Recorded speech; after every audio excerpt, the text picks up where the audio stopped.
एक मित्र ने पूछा है कि जीवन में निरंतरता को, कंसिस्टेंसी को कैसे विकसित करें। कई काम जिनको दिन प्रतिदिन लगातार करना मुश्किल हो जाता है मेरे लिए।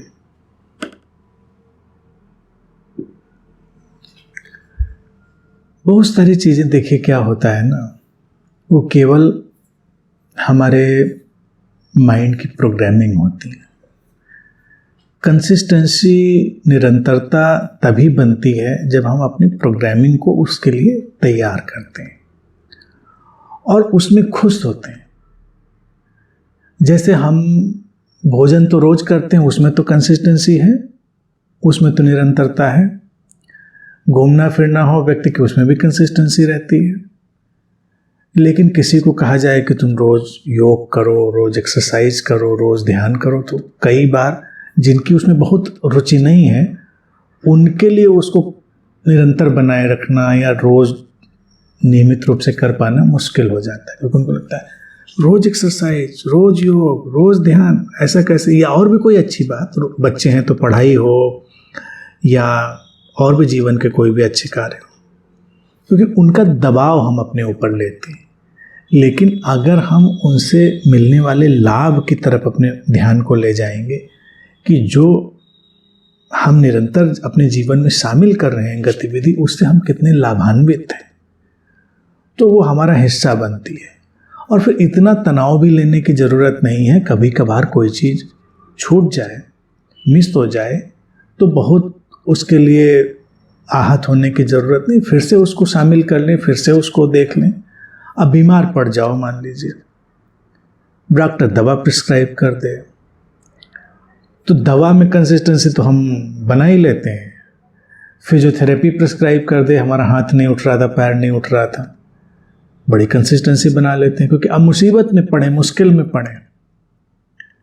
तो मुश्किल में पड़ने से पहले ही इस बात को अपने ध्यान में रखें। और ये कितना अच्छा ये भाव है कि हम उस अवस्था में जाएं ही क्यों, ये जीवन का सम्मान हुआ।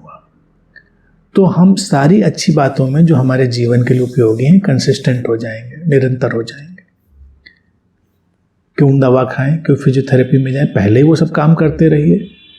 हर अच्छी चीज़ पहले ही करते रहिए। इसी को तो कहा गया है कि दुख में सुमिरन सब करें, सुख में करें न कोय।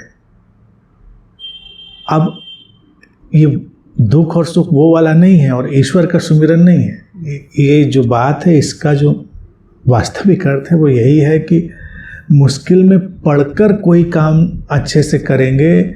इससे बेहतर है कि जब अच्छा ही है तब अच्छे काम को अपने जीवन का हिस्सा बनाकर चलें, तो मुश्किल चीज़ें आएंगी ही नहीं। बात बिल्कुल सीधी साफ है। हम वो लाभ वो सब अपने अंदर डालें और अपने मन को प्रोग्राम करें, तो सारी चीज़ें बेहतर होती चली जाएंगी। और कंसिस्टेंसी या निरंतरता जो होती है या नियमितता जो होती है, उसको भी एक एबनॉर्मलिटी या पागलपन में नहीं डालना है। बिल्कुल क्रेजी हो गए, ऐसा हम करेंगे ही हर हाल में, तो वो एक नई बीमारी बन जाएगी। एंजॉय करके हर चीज़ को हमने किया, खुश होकर किया, और कभी किसी आवश्यक परिस्थितिवश कारणवश हम नहीं भी कुछ वैसा सकारात्मक सार्थक कर पाए जो जीवनोपयोगी था, तो हमने फिर से उसको कर लिया, फिर से वापस लौट आए, फिर से रूटीन अपना बना लिया। तो इस तरह से चलेगा। उसका तनाव लेकर नहीं चलेगा कि तनाव हमको करना ही करना है। नहीं, खुशी है तुम्हारी, तुम खुशी से उस चीज़ की तरफ जा रहे, क्योंकि उससे जीवन में लाभ अच्छे आ रहे हैं। पढ़ाई की बात अगर बच्चों पे लाएं उदाहरण के लिए, तो जिस बच्चे को ये समझ में आ गया कि इस अच्छी पढ़ाई से ही उसका जीवन अच्छा होने वाला है, नियमित हो जाएगा। लेकिन अगर बच्चे को ये बात समझ में नहीं आई और वो सजा की तरह से पढ़ रहा है, किसी से पढ़ना कोई सजा है, तो नहीं बना पाएगा कंसिस्टेंसी। उसका मन तो खेलने में भागता रहेगा, उसका मन तो कहीं और घूमने में भागता रहेगा। लेकिन अगर उसको ये बात अच्छे से दिमाग में बैठ गई है कि भाई ये समय है, इसका सदुपयोग करना है और इसी से जीवन और अच्छा बनेगा, फिर अच्छे से और अच्छी चीज़ें निकलेंगी, तो नियमितता आ जाएगी, वो प्रोग्रामिंग हो गई।